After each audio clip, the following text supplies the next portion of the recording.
एक समय की बात है जब भगवान नारायण ने देवी लक्ष्मी से कहा, देखो लक्ष्मी, धरती पर लोगों में कितनी भक्ति बढ़ गई है। हर जगह नारायण नारायण की ध्वनि गूंज रही है। इस पर लक्ष्मी जी ने हंसते हुए उत्तर दिया, ओह प्रभु, यह भक्ति आपको पाने के लिए नहीं, मुझे धन की देवी को पाने के लिए बढ़ी है। नारायण ने अचरज से पूछा, लेकिन लोग तो लक्ष्मी लक्ष्मी नहीं कहते।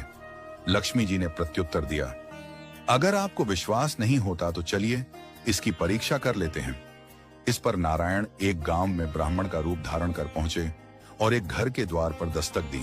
घर के मालिक ने दरवाजा खोला और पूछा, आप कहां से आए हैं? ब्राह्मण रूपी नारायण बोले, मैं यहां भगवान की कथा कीर्तन करना चाहता हूं। घर के मालिक ने उनका स्वागत करते हुए कहा, ठीक है महाराज, आप मेरे घर में रहिए।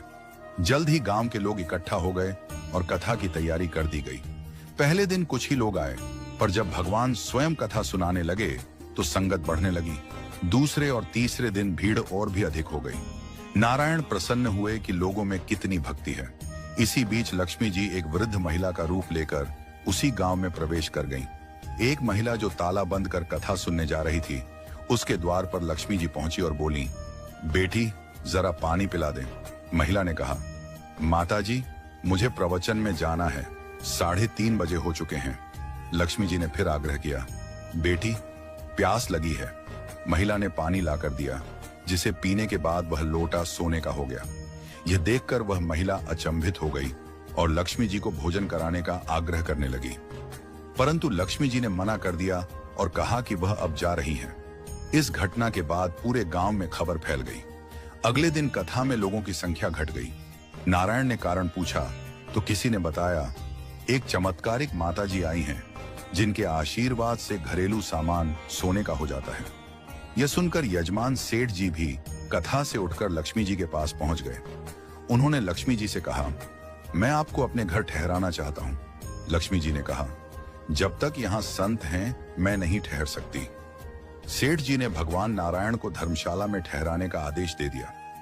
जब नारायण जी ने सेठ जी से कारण पूछा तो उन्होंने कहा, नहीं नहीं, अब आप यहां से जाओ। आपको धर्मशाला में रहना होगा, क्योंकि मुझे किसी और मेहमान को ठहराना है। तभी वहां लक्ष्मी जी आईं और सेठ जी से कहा, आप जरा बाहर जाइए, मैं इनसे बात कर लेती हूं। माता लक्ष्मी भगवान विष्णु से बोली, प्रभु, अब तो आप मेरे प्रभाव को मान गए। भगवान विष्णु बोले, हाँ लक्ष्मी, तुम्हारा प्रभाव धरती पर बहुत है, पर तुम्हें मेरी एक बात माननी होगी। तुम्हारा आगमन तब हुआ जब मैं संत के रूप में यहाँ आया, इसलिए जहां सत्संग होगा वहां लक्ष्मी तुम्हारा निवास